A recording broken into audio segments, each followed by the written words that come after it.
and I've never heard of this, and I know. I mean, I'm not bragging. I'm just stating a fact that I know a lot more about religious history than most people do. Yet we hear constantly about the Spanish Inquisition, which I think you said was a similar number of people killed over a period of 300 years. It's very interesting that our atheist friends are so quick to point out The Inquisition, for atrocity. instance, which is a third Right, of these numbers, or less. right. They're very quick to point out any failing they can find in Christian history, and we acknowledge those are failings. We're not saying that the witch trials were great or something, but we're also talking about typically no one was killed at all in a witch trial, and when in the rare cases where people were put to death, it'd be a dozen people or something, and we hear about these things constantly from atheists. Meanwhile, I've never heard once in my life about this one specific incident where at least 5,000 people were killed specifically for being religious. Hmm. And if you protected them, if you hid one in your house or your barn, your family died as well.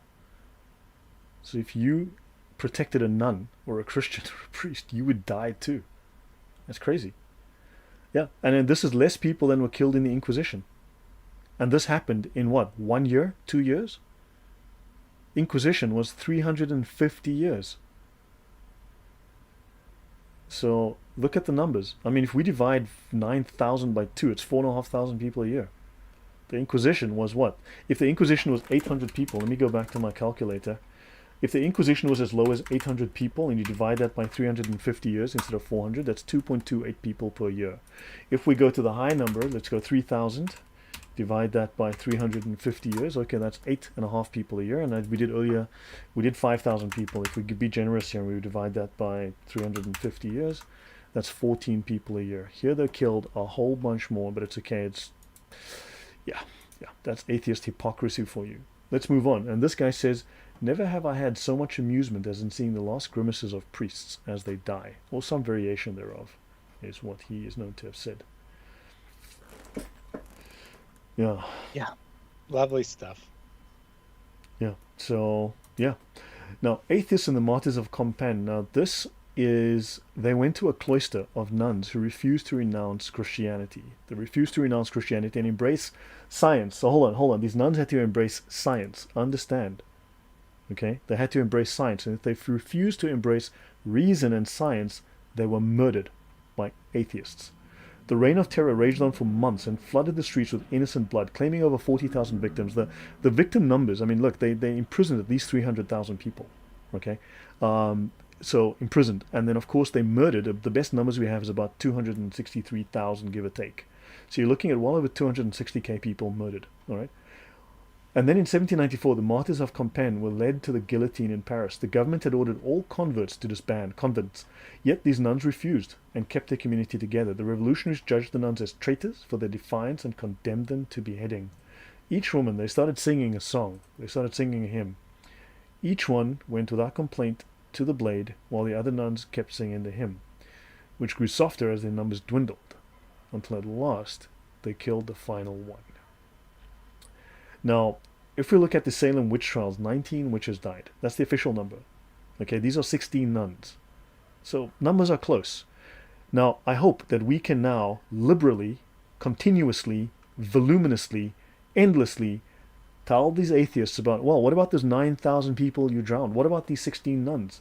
We can go on and on about that because, forever until the end of time, atheists are guilty for every single crime committed by every atheist.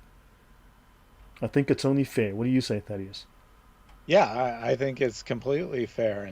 And just to be crystal clear, I don't think that it's a valid argument against atheism, but it's certainly a valid reply against atheists who say, who believe that bringing up the Salem witch trials or any other incident in Christian history is a valid argument against Christianity. Yeah. So then Edmund Burke on atheistical fanaticism. So this is a contemporary. This is the man who founded classical liberalism, or conservatism, sorry. So we cannot be ignorant of the spirit of atheistical fanaticism that is inspired by a multitude of writings dispersed with he means here personal attention, assiduity, personal attention, and expense. So the atheists went out of their way to get their hate preaching out into the world, and by sermons delivered in all the streets and places of public resort in Paris. These atheistical fathers have a bigotry of their own. The resources of intrigue are called in to supply the defects of argument. So, in other words, these guys couldn't back up their arguments, so they had to use resources of intrigue.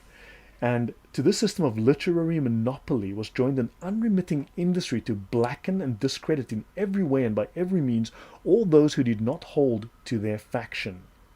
Nothing was wanted but the power of carrying the intolerance of the tongue and the pen into a persecution which would strike at property, liberty, and life, because they were socialists and they want to take your property, they want to take your money, they want to control you, and they murdered a lot of people. So yeah, this is Edmund Burke from 1790. So yeah. Yeah, But, yeah, I just want to quickly point out that this is a contemporary. That yeah, so the point of showing a contemporary view here is that this isn't Lloyd and I projecting something on the past, which we've invented through our own mind. This is how people of the day saw the behavior. yeah, no, agreed.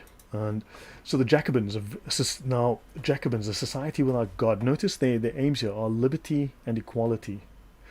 They were the most murderous of the lot. The first attempt to create a society consciously without God, pardon me, was by the French Jacobins in the 1790s with their atheist cult of reasons. The Jacobins were members of a democratic, oh so nice, club founded in France, first known as the Society of the Friends of the Constitution. Oh, that's so sweet. They wanted to purify society and to implement their moral vision on earth, and thus they wanted to destroy Christianity. The Jacobin moral position left them in no doubt as to what to do with their ideological enemies. In Western France alone, they killed 250,000 people who had attempted to adhere to the old religion. So the number that I have from the sources that I've got is 263,000. Actually, let me have a look here. So one of the places you can look is this one, Death by Government by R.J. Rummel, and there's another one. Let me see if I can find it.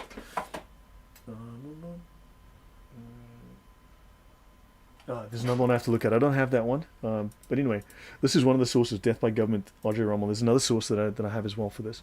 So the Jacobins weren't having this. They slaughtered people. And notice they were also in favor of centralized power of the state because they were socialists. Socialists love centralized state power. And they were hostile to any idea of its weakening or dismemberment. So, yeah. Liberty and equality, they're fantastic people. Now, understand Christians have been persecuted from the first century. The Romans, the Greeks, everybody was killing Christians.